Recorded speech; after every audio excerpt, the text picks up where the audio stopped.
Hey everybody, welcome back to the Personal Transformation Podcast. And in this episode, I'm joined by Judith Costa. Now, if you've read the book, you'll know that personal transformation often starts with the seed of discomfort and dissatisfaction with where we are. And yet Judith is here to tell us that actually you don't need to be uncomfortable. You don't need to be dissatisfied. You don't need to hate yourself. And actually on the other side of the equation is this idea of self-acceptance and self-compassion. So Judith, welcome to the show. It's great to have you here. Thank you so much, Dan. I'm thrilled to be here with you, and this promises to be a very interesting conversation. I think it's going to be interesting, right? Because we both come at this idea of change from a different side of the equation. Now, many people, if you've listened to this, will know that I've chosen bodybuilding as my transformation journey, or the vehicle, right? That's the way of doing it. So in that, there's a lot of you've got to look at things and say, well, I'm not happy with that. I'm not satisfied. I'm going to work harder and all of these kind of things. So you're coming at it from a different side of the equation, which is you actually don't need to be so angry. You don't need to be so frustrated. It's actually about a nicer, calmer way of doing things through self-compassion. So do you want to give us your take? What's your perspective on creating change, and why do we need to accept ourselves in order to do well? Yeah. No, thank you for the question. When people say, oh, changing is so difficult, something inside of me revolts, because I think that it's more complicated to stay where you are if you feel uncomfortable than not to try to change. Then inside of me, there is like a private detective and a journalist at the same time. I'm very analytical, and I always try to understand where I am, what can happen, what have happened, where I'm going. And I discovered that all of these analysis didn't work. I was my own enemy and not my friend. And there was a moment, a lot of people can identify with this, where we enter in crisis, whatever the crisis is. You lose your job, you have an illness, you have a divorce, or something happens in your life that makes you kind of rethink everything. But we can do it differently. We can do it, this personal transformation, step by step. But what is going to be the motivation? You say, yeah, we are uncomfortable, then we feel that we have to change. I say, the problem is that nobody tells you that you can do things differently, that with a little bit more of love for yourself, things are achieved easier. In an easy way, you can transform yourself, let's say. Then if you fail, let's suppose that this is something that happens to all of us many times per day, then what you tend to do, you criticize yourself, you blame yourself, you are hard on yourself, you call yourself names, you have a bad day, and so on. But there is a different way of reacting, and maybe this is not something that comes in the pack when you are born, but it's something that you can learn. Then if you fail, you can, of course, see what happened and learn from it, but then you can let it go. Yep. You can forgive yourself for not being able to do things better. You can see that you are making all the effort you can. You can be more kind, understanding, compassionate. Why is this important? Because every time that you are hard on yourself, that you experience something painful, it's like you put a piece of something in your luggage. We all carry luggage or baggage.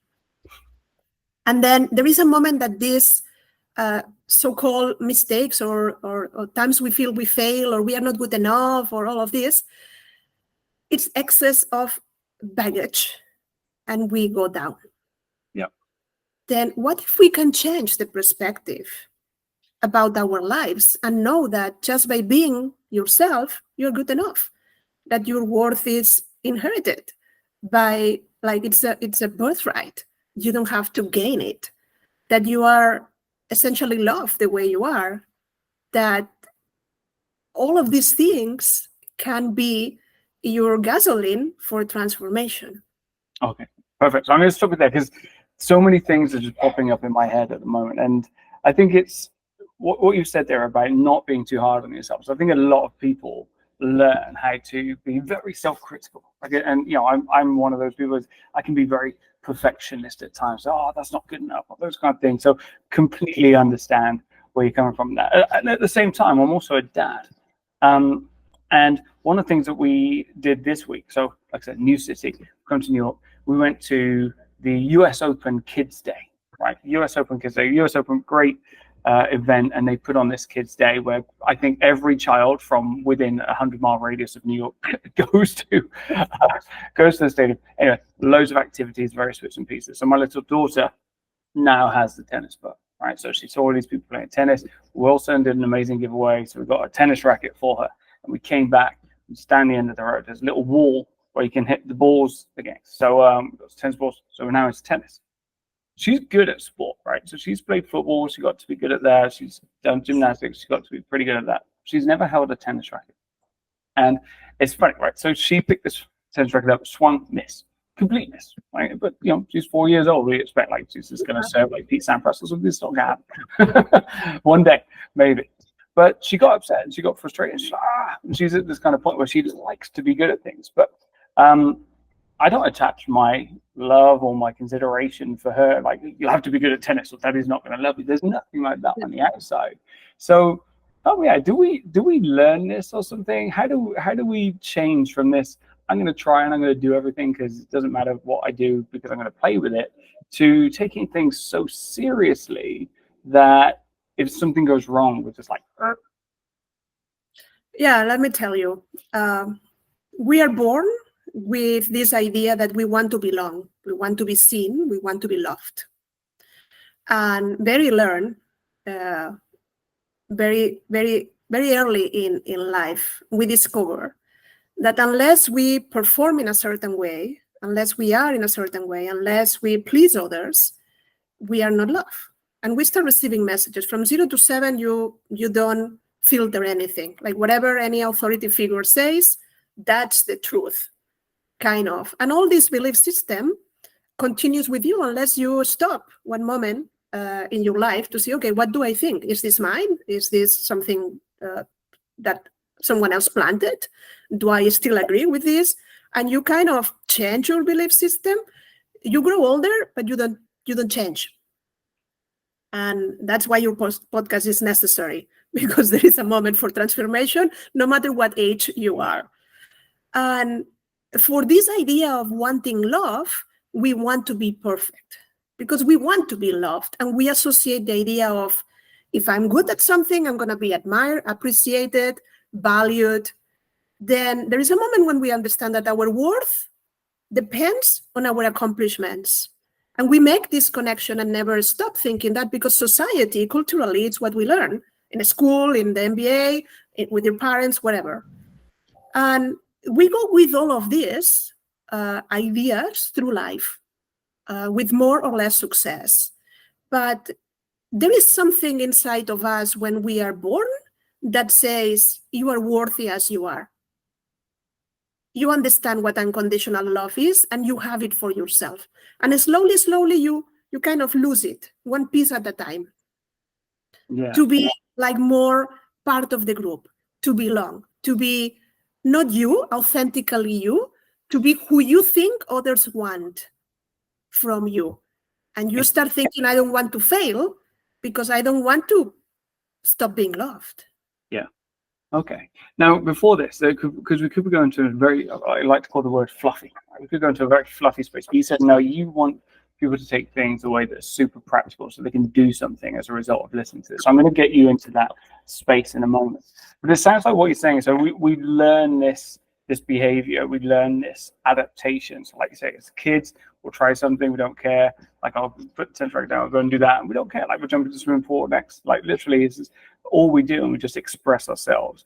But after a while, and like I said, we've just been to school. So like, I think there's an educational element as we work to the test, right? And we play to get the scores that the people want us to get. So we start to conform our behaviors around certain external expectations, and the pressures come on. Okay, so you mentioned also 0 to 7. So I'm aware that there's kind of an imprint phase at 0 to 7, and we have like our socialization phase, I think it is from 7 to 14, where we start to take values from the people around us and our peers, and I think we say our role models, and I used to use the line is whoever we have on the wall in our posters. They still do posters. The kids still do posters. I don't know. But the role models we have as kids is largely who we become, and so we start to kind of get all these things. Now I'm 44. In a few days I'll be 45. So I've had a lot of wiring and a lot of programming that says this is the way that you should be, and I've reinforced it myself over the years of doing bad things and good things and all this kind of stuff. So let's say I'm reaching 45. I know we can rewire, but how do we rewire? How do we start to do things differently that get us to change this assumption? No, it's quite simple. You need awareness. You need mindfulness. Mindfulness is looking at your life, but without judging yourself, just observing. Like, let's suppose that you are sitting in a movie theater and you are watching a movie. You are the main character in the movie, but you are the consciousness observing the main character in the movie. Then you are sitting at the movie theater and you are not saying, Dan, but don't do that. Are you stupid? No, you just observe in a neutral position just to get the information, because you can only change or heal something that you are aware of. Mm. And what you do with information when you are aware, the same you can do, like for a week, observe your thoughts.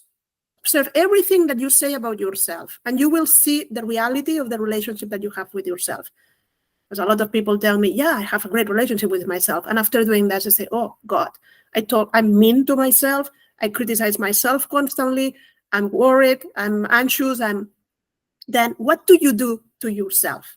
What is your opinion? Then when you have the opinion, you have to change it. Then what will you do if you don't like heavy metal? You are in your car and you have a radio station playing heavy metal all the time. Yeah. You will change the radio station, no? Yeah, exactly. Then this is the same. You can train your mind. People go to the gym to train their body. And they know, like, if I do these weights, these movements, my body will be different. Then it happens the same with the mind. It's like a puppy. You have to observe and say, thank you, mind, for creating these thoughts, but I'm okay. I choose to be okay with myself. And you start switching thoughts. Like you are criticizing yourself. Think about a moment that make you feel appreciated or that you have appreciation for. You are being mean. Find a word of kindness. Okay, I have criticized myself, but I'm sorry. I have been mean to myself. Let's start again. Yeah. And as long as you will change the relationship. This is funny because if I heard Lily, right? So if I heard Lily talking to somebody else and being mean, say, "Oh, you're not this or you're not that," then I'd be like, "What are you doing? You don't need to behave like that." And yet we do this to ourselves all the time, right? I smile because the simplicity of this and the obviousness of this, as we kind of put it out there, it's just so clear, right? And we're like, oh my goodness, like if a kid was doing this, you'd be like, no, don't do that. Talk like this. It's nice. Literally, we'll get her to go and introduce herself, be nice, all those kind of things. And yet when we turn the attention to ourselves, we're like, well, it's not that easy. We can't just do these things. And so what's the next step? So let's say I'm aware, because, maybe I'll do some journaling, I'll do some writing some stuff down, or just be conscious of my thoughts. I know I'm going to hear some crazy things, and I've done it, when I've been distracted or procrastinated, those kind of things. I'm like, come on, Dan, you need to do it. Don't be so lazy, or something along those lines. What's the next step? So you started about being nice to yourself. How do we do that? How do we do it in a way that feels authentic and actually changes behavior? No, it's authentic. The only thing is that you are out of practice. You have never tried, and it feels awkward. But the more you do it, the better you become. Let's suppose that you are going to a meeting and you are late. Yeah. You find yourself in a traffic jam. You have two options, and they are going to take the same effort. You can be in the car saying, oh, I'm going to be late. The client is going to be angry with me. This deal is not going to happen, and it's all my fault. I should have put the alarm earlier. And be during the half an hour that you are stuck in traffic, having these kind of thoughts. What will happen with your energy? Are you going to be the best version of yourself when you arrive to the meeting with the client? Oh, I'm going to be stressed out and talking too fast and angry and not feel prepared and all those kind of things. Yeah. Yeah. Then you can use the same time to say, okay, I accept that I'm in a traffic jam. I'm going to call and say, I'm sorry I'm late. And I hope that you can wait for me. And I'm going to invest this time in doing something that is fun for me. I'm going to listen to my song. I'm going to sing aloud in the car.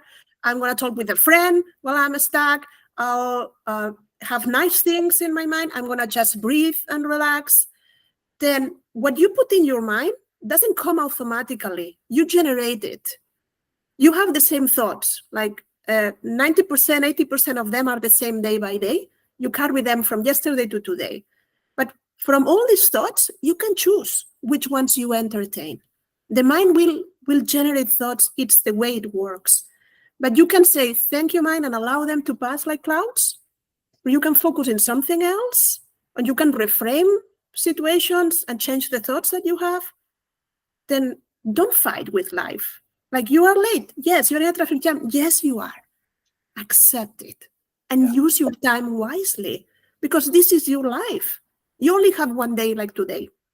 Yep. Today is not going to be repeated. You want to waste it in anger and being upset and worried because you are late? Is this so important to just give all your peace of mind to the traffic jam? Or do you want to remain centered and balanced with a smile in your face that when you arrive to the meeting, you're going to close the deal? Yep. This is a choice. It's really interesting. So up until we moved, I had an office that was about a 20-minute walk away from, like, we did the morning routine, wife at work, daughter at work, I would go to the office, 20-minute walk. And I experimented. It wasn't a very scientific experiment, but I tried different things. And, I have my gym playlist. So I'd have my headphones as I'm walking. I have my gym playlist. It's like rap and hard stuff that kind of gets you going. And I kind of walked very fast for that 20 minutes. I just get there super fast. And in that thing, I'd be motivated and I'd be moving fast, but my head was also moving fast. Then I would try something like an audiobook. So I'd be learning something as I'm going along, and I'd get to the office and I'd have loads of ideas and feel very creative in that space. Or I would try a motivational video. I love the guys on Motiversity on YouTube, and have other motivational speakers talking to you. And I kind of get to work and I'm inspired and I'm pumped up, and it's the same walk. I'm doing the same thing, but what's coming into my brain is definitely changing how I feel about myself and what I'm able to put in when I get into the office. So you're saying we can kind of become aware and start to do some of these things ourselves. So tell me, is it kind of a conversation? Do you have a debate with yourself? Because we've obviously got this one voice that says one thing. Do we need to create or cultivate another voice that disagrees and changes our perspective? Or how do you get people to do that? No, everyone has an inner critic, just of a different kind, because we are wired to survive. And then we pay more attention to the negative than to the positive, but this is by default. Yeah. Then said that, we put this aside. Sometimes you don't even hear a voice. You act on autopilot. You do the things the same way you have always done the things, and you don't know anything better. Then when you stop and start becoming aware, you have information. And again, you can change whatever you decide to change, one step at a time. Don't be overwhelmed with everything. Then you brought something very interesting to the conversation. That is, you have tried different things. There is no coffee for everyone. You have to try different things. Then in my case, I'm very analytical. I tend to attract clients that are very analytical. And we have to understand that we are not our thoughts. That you cannot believe everything that your mind says to you, because it's not true. It's just an opinion that was stored in the programming that you have, and it can be changed. Then when you identify from your thoughts and you say, okay, I can change my thoughts. Then if I change my thoughts, I change my reality. If I change my reality, as you say, some days I'm inspired, other days I'm motivated, other days I'm calm, other days I have more knowledge. Then what do I need?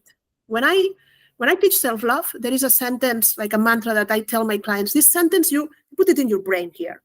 You have to ask yourself, in front of every decision, small or big, what is the best choice for me now? And don't forget the now, because the choices can be only made in the present. Sometimes we, as I was saying, you have chosen this 2 years ago, and you have never asked yourself if this continues working in your life. It's like going to yoga, It's always positive. Yeah, but if I'm feeling like I'm getting a cold and I'm tired and I haven't slept, should I go to yoga or should I go to the sofa or to bed? Then we tend to just repeat behaviors without thinking. The brain is very smart and has shortcuts because there are tons of decisions made every millisecond. And if you have done something very repeatedly, then you continue doing the same because it works. Then first you need to stop. Take a journal, take your phone, and write the things that you are becoming aware. And then decide what choice I want to do differently. Because maybe today you are in the mood of listening to an audiobook because it's very interesting and I don't want to stop listening to it. And maybe if you are confused, you need some motivation. And you look for a one dire video that will put you in the right state of mind. But the important is when you get up in the morning, you have to make a choice. Are you going to be happier today? Happier than you were? Then what are going to be the thoughts and the actions that will take you there? Then don't take the phone, connect with reality, bring all the thoughts, all the worries, everything that is pending in your life, and pretend to start a new day. No, start a new day, think how it's going to be, make the choice, make the commitment, and then live your day by these ideas, these new ideas. I love this. Okay, so you mentioned something in there about decision making and about doing things by default. This is my biggest pain in the butt. All right, this is my biggest thing. Okay. Status quo. So I studied decision science and why we do things. I also train salespeople. And the biggest thing to overcome is this idea of status quo. So this, how things are is how things will always be. And we do things by, we call it tradition or routine or something like that. But you mentioned a couple of things there. It's like we just wake up, we do the same thing, we just look at our phone, and now we're into the same day as yesterday. Yeah. And we expect things to go differently. And the word you mentioned there was just stop. There's a point where we need to stop and just ask that. What was the question you said? Is what's the best decision for today? Yeah, what is the best choice or decision for me now? Okay. Like, what is the best decision? Do I eat the salad or the pizza? Do I move to New York or to Connecticut? Do I take this job or that job? Interesting. Do I go to client or I don't? Do I kiss my wife or not? Right. And it's that moment. But what you're suggesting is we need to be aware of what is best in that moment, as opposed to just doing the default or the easy or what. Because you have a big unconscious that has all the programming that is running behind. Yeah. Then you feel that you make conscious choices, but I'm sorry, but no, that's not true. It's your unconscious what it's deciding for you. Yeah. Then people say that it's difficult to change because they feel they don't have the control. They don't have the control because they don't know what is in their unconscious. And my specialty is to help people figure out that, no matter in what field. I mean, I started my career helping people to find true love, their soulmates. And I realized that all the experiences that are stored there, like all the pain, disappointments, the moments that you don't forgive, all of this, in the moment you are in a new date, you think that it's a new person, everything is different. Oh, this is going to be wonderful. No, you're playing by the same rules. All this information gets like triggered in the moment, put in the same situation again. Then it doesn't matter if it's you are selling something to someone or like in business or in personal life, it's the same. Then let's find out what is holding you back. What is there installed in their unconscious that doesn't allow you to move towards what you want? That's the reason why we procrastinate and self-sabotage, not because we are stupid. We really want to do things different. But there is a pull, there is a force that takes you down and say, don't worry, next week you will start the diet. No, you will go to the gym, on Monday. Yeah. Okay. There's a book that I always talk about, which is Timothy Galway, and he wrote this, The Inner Game of Tennis. And there's a whole bunch of inner games. And he talks about this idea that performance is potential minus interference. So performance is potential minus interference. So we can make people amazing, but if they've constantly got things pulling them back and holding them back, they're never going to realize how good they can possibly be. And so, a lot of my work is in training. We're trying to give people new skills, make them better, make them more effective. But if there's a ton of stuff holding them back, actually, oftentimes, I'm best going there and saying, right, what's all this rubbish that you're holding on? I think you talk baggage and luggage. Why are you carrying that with you? Why are you going to try to bring that on the journey? Just leave it behind. Leave it behind. Like we, don't need to carry that. So this is the same sort of thing, right? Is actually having a look back and trying to uncode some of that, and then and what do? Just get them to tell us what's the process like. How do we change that wiring? Yeah, I ask them questions and I show them what they need to unlearn. You have learned something, then it's like installing an update in your computer, no? Like it's the new information. Yeah. Then there are things that are not serving you anymore. This is past. And there is something very important, that it's the power of letting go or forgiving yourself or others. Yeah. Nobody teaches you that. I hope that at 4 years old in kindergarten, kids learn this because it's very important. That's the reason why we get stuck, because we are not able to let go. We are not able to release certain things. Yeah. And the same way we take a shower and we take out the dust, we should learn energetically how to release, what to do with our emotions. Because usually this pain is emotions that we have suppressed or put under the rug, or things that we have never understood, and all of this. Then what to do with all of this? Then to decide that it's not going to affect your present and your future, that is part of your past. We have difficulties as humans to leave things in the past. We fight against reality. We think, I don't like this thing that happened to me. And I become upset for 7 days or 7 months or 7 years. And I try to continue with my life, but the problem is the luggage, is the baggage that you mentioned. Then what is the process really to show the person that this is bothering you? It's your choice. You want to keep it? Let's put it in the suitcase again. Or are you ready to release it?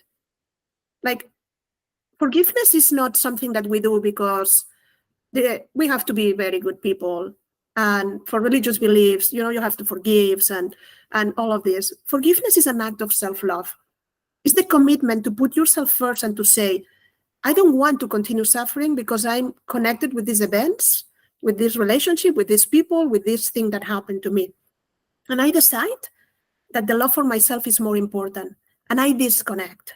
But it's a conscious choice. Conscious means that all the unconscious stuff that maybe I don't remember, that I have never forgiven, becomes conscious, and I say, okay, I don't want all of this. Then you can offer it to the universe, and the universe will recycle, or whatever spiritual belief that you have. We can go deeper into that. But the important is that you don't need the other party to forgive or to be forgiven. Forgiveness is for you. Forgiveness is what gives you freedom to move forward. Yeah. I want to get this into something. So I'm going to see if I can get an example out of you of a situation that you've had. And you mentioned there things like divorce and something. So divorce is very painful for people to go through, right? Both sides of the fight. There's going to be a lot of anger and frustration and hatred, all directed at a person. And then the divorce is a moment. So let's say somebody has been in that situation. They have a lot of anger that they've pulled forward for many years about the situation. They blame themselves, they blame other people. How do you change that? Like what does that process look like?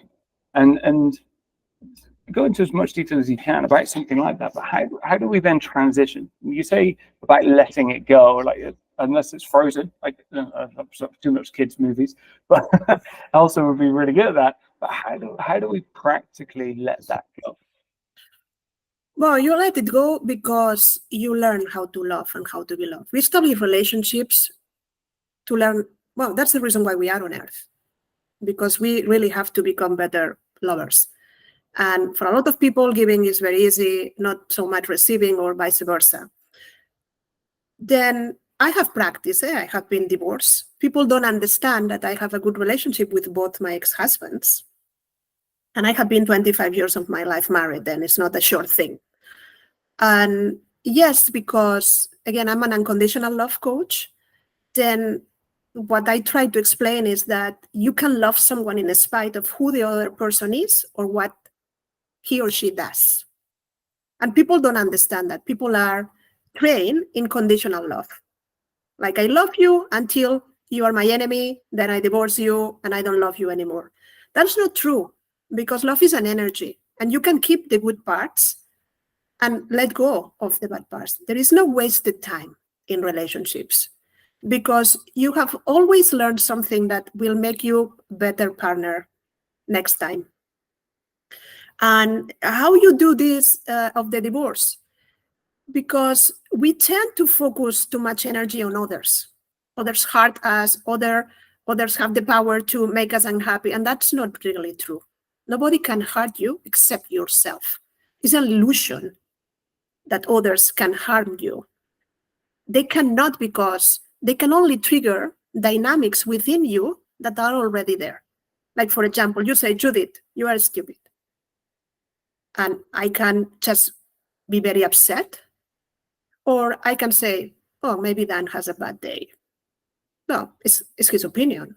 I mean, okay, I'm not going to even answer. It enters through my left ear and goes out to the right ear. But what we do, we take it personal. Oh, Dan, how is it possible that he told me that? Oh, like, this is unacceptable. I have to learn how to put limits, because he cannot treat me like that. Like, even if he has a bad day, I don't deserve this. And we make like a big thing out of a grain of sand, when you can just say, oh, okay, Dan, it's your opinion. Yeah, whatever you think. But you can put distance with this person if you want. You can even divorce, but you don't have to take everything that had happened against the other person, because we have a lot of things to resolve within ourselves. And we tend to procrastinate our happiness because we say that it's my boss' fault, it's my wife's fault, it's my the country's fault, it's the government fault. And like, what you don't take care of what you can do, that it's about you. How you learn how to be open, how to be loving, how to be kind. Even if the other person is unkind, you still have the choice to be kind. But it's easier for you to react, not to respond, to react. Say, you're unkind, I'm going to be even more unkind. Then again, like, all your good ideas in the morning when you get up, that this is going to be a nice day, end up when you arrive to the office, or when you are commuting, or when you are like, it takes you 1 hour and everything is forgotten. Yep. How you keep your balance and your focus, and don't blame others. Look at what the others are triggering within yourself that you can resolve. Yep. And then act, be coherent. So I think on this one, so I think I'm okay. I can say I'm not good. I've practiced. I've known about this a little while. So I think I'm okay in the moment. I'm saying okay because there's definitely certain things that still trigger me. You know, we're still trying to figure stuff out. That's why we keep studying, so we can figure our own stuff out. But just go back to this kind of, because the bigger ones seem to trip people up. Like, I failed, or I got fired from this job, or something didn't go well. And we attach a lot of meaning to it. So we say, oh, it's because we're very rubbish, or we're stupid, or we're not clever enough, or we don't have this, or we're not good at that. How do you, that's a significant letting go. So do you get, like, because one of the things I've talked about is you have to learn something in a moment, or you have to find the common thread that's allowed you to do something which is difficult in the moment. How do you take those significant events and turn them into something that is constructive and productive and positive for our lives, even though in those moments they've obviously been extremely negative energetically? Yeah, loving yourself is a journey. And when everything is going well, it's more or less easier to do these things. But when you have a real difficulty, then it becomes more complicated. And I understand what you mean, because self-worth is one of the most difficult elements, I may say, more than letting go. The problem is when we attach our worth to our accomplishments. When we lose something, it's the end of the world. it really feels like it's more than failing. It's that we are not good enough, in essence. We are not going to be at the same level. We compare ourselves constantly with others. And we feel that problems are going to rise from this situation. Then the first thing that we do is we project into the future all the consequences. And you were saying something, now I have lost the thread about in the question. Oh, it doesn't matter. Then the problem is that if you try to build self-confidence from the idea that you have everything under control, it's not going to work. Then when you are in the lowest moment, you need yourself the most. This is the moment to show some compassion. Like, I'm suffering with myself. Like, this is painful. This is hard. This is tough. And this is not going to put you in the hole. This is going to help you to stay afloat. If your like baby is trying to walk and it goes down, you're not going to say, oh, you are silly, you will never walk. How is it possible that you haven't learned this by now? No, you're going to say, don't worry, get up again. Come towards me, I'm waiting for you, you can do it. Then this is what we have to do for ourselves. We are not used to empower. We want validation from outside. But if you have been practicing in the day-to-day, if you have been building this muscle of loving yourself, when the critical moment arrives, you are going to be more prepared. Because you will have already the skills to say, okay, I have failed, but I'm not a failure. I just have failed at this. But there are many opportunities right there for me. Like, you never know what the world has in storage for you. Do you expect the best? Or you expect to continue being a failure? That changed the whole scenario. We forget to ask. We forget who we are and the power that we have. And this power starts with our thinking. Again, what thoughts are you entertaining? The thoughts of I'm a failure, or the thoughts of I can overcome this and much more? I can do this. I'm going to learn no matter what. There is no problem. There is only solutions. Yeah. Then all this language has to be installed within yourself, that when something happens, this is what the way you respond to reality. You're not going to be able to change the reality. You have failed or something had happened. It's there. It's real. We understand. But spend more time in how to resolve it, how to be okay again, than not in the problem. And we tend to like ruminate and catastrophize even more what happens to us. Definitely. What you reminded me of is, and again, I've watched far too many movies, but you used the cinema idea. Is the movie Pursuit of Happiness with Will Smith, where he's portraying Chris Gardner's life, and he goes from, was it he sells X-ray machines, becomes super successful. And anyway, or if you haven't watched the movie, it has a happy ending. Sorry for the spoilers. But what I really love about that movie is that he says, this part of my life I call running. This part of my life I can't remember the different parts, but is if we think about, and you said watching a movie, if we think about our life as a series of chapters and we name them a certain way, there's got to be two things in that. Number one is we have to understand that it's a season, it's not the entire thing, is there's only a period of time where that's going to be. So that's one. And secondly is we've got to understand that eventually we'll look back and see all these things connect to a successful outcome.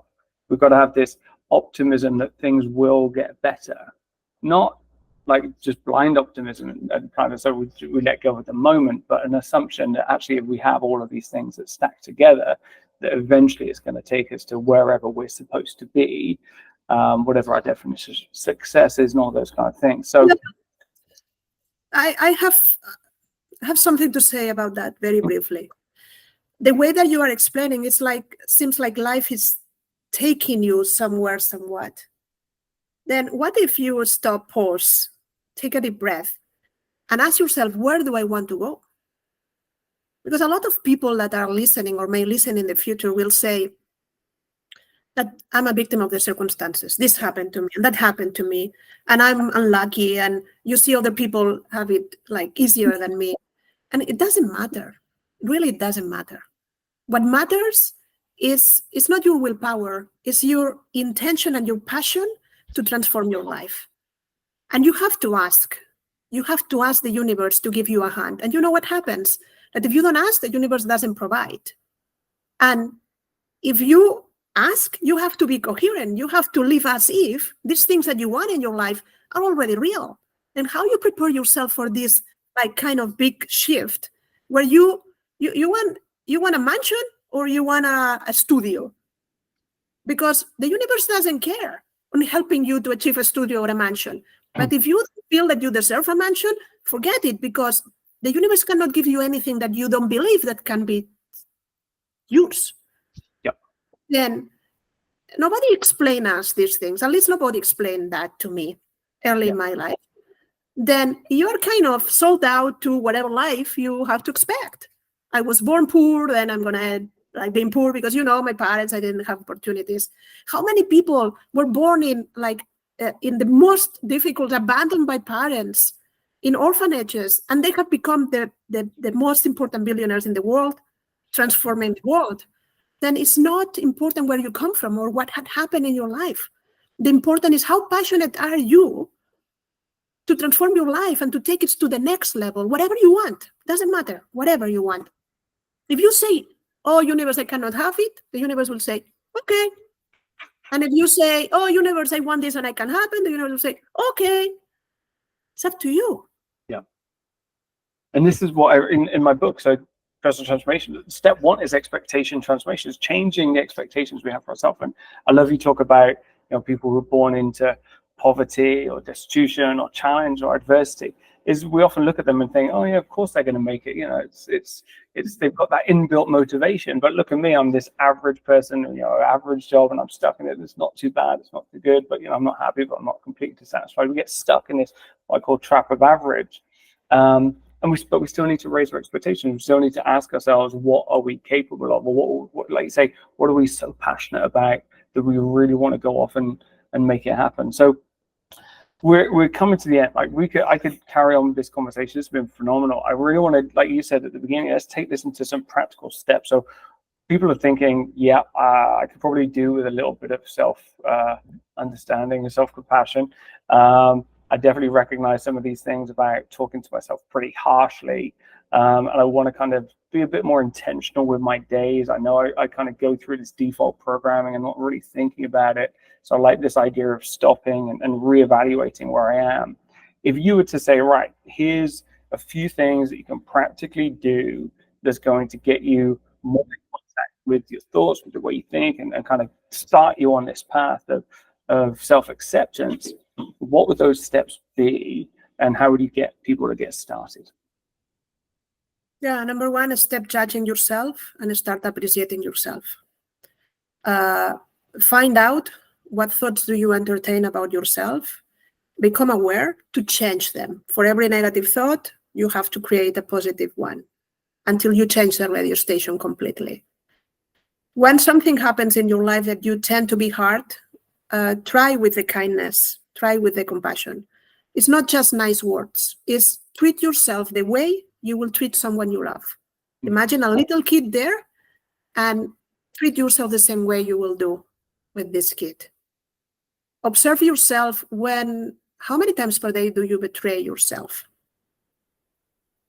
Like you want to do something and you do the opposite. You want to say no, but you say yes. You wanted to go to sleep, but you stay awake.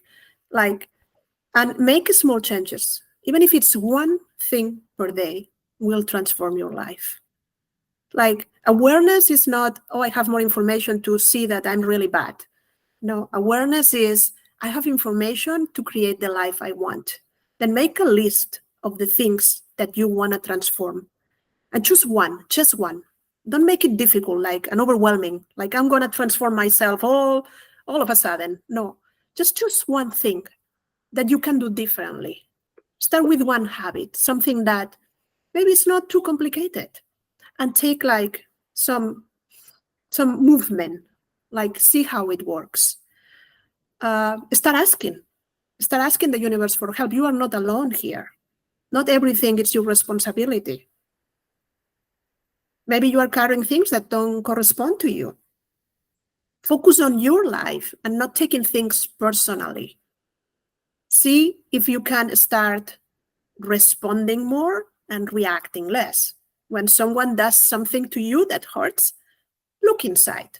Take a piece of a paper or just reflect about it and say, okay, what is inside of me that is making me do this? Like I feel suddenly the anger or the frustration or the sadness. Has this happened to me before? Is this related with some relationship that I had? Or do I feel less than when people do that? And work on that concept. Like investigate. Self-love is super big concept. Like from self-acceptance to stop judging, to setting up boundaries, to expressing needs, then you cannot do everything together at the same time. And choose just one aspect. Is there anything you need to forgive? Just work on that, but not from a superficial point of view. See if it's more important your happiness or to continue holding to this grudge or this painful event. And again, we started here, no? That personal transformation seems to be complicated, but think that your life can be totally different and it depends on you. You have the power. Then maybe this is an opportunity and not a difficult thing to do. I love that. So many things, and I can already feel myself being nicer to myself in my head. I can already feel it kind of changing. You should. Start to think about this is phenomenal. And I think, when I talk about personal transformation, I often, a lot of people come with big goals, and it's, I want to do this, and I think directionality is good. I think, having an ambition, you talked about having a purpose or a passion, something that you really want to focus on. I think it's good to have that in the distance because it tells you which is the right direction to go in, or at least mostly the right direction is kind of over there-ish. We want to know which way we're heading. But I think what you've talked about is we can only get there by being constantly in the moment and making the best decisions in the moment from the right place. And I think that's where you're saying that we often pull ourselves out of optimum, or we don't even think about which direction we're trying to go in because we're trying to do things for other people, or trying to fit in, or trying to not fail, or we're just doing what we did yesterday, and all of these things. And we get angry with ourselves for not making we kind of get into this loop.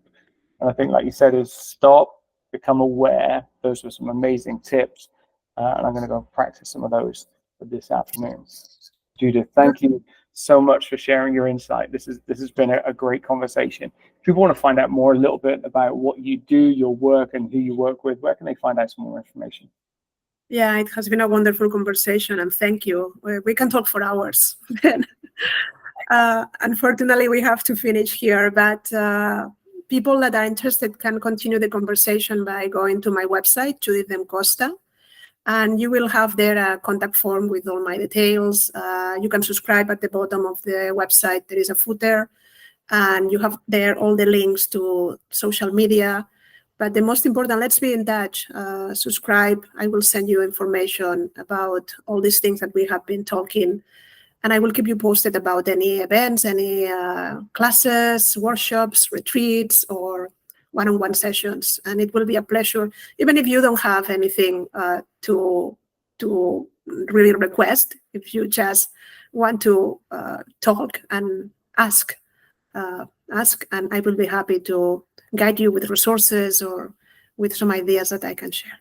Amazing. Well, anybody who has recognized their kind of inner critic should definitely get in touch. So, Judith, thank you once again. Some amazing very practical techniques of things that we can do from a topic that could have been extremely fluffy. So I appreciate you bringing your insight, your wisdom, and your advice and guidance. Thank you, Dan. It has been very nice talking to you. Thank you. And lots of love to everyone.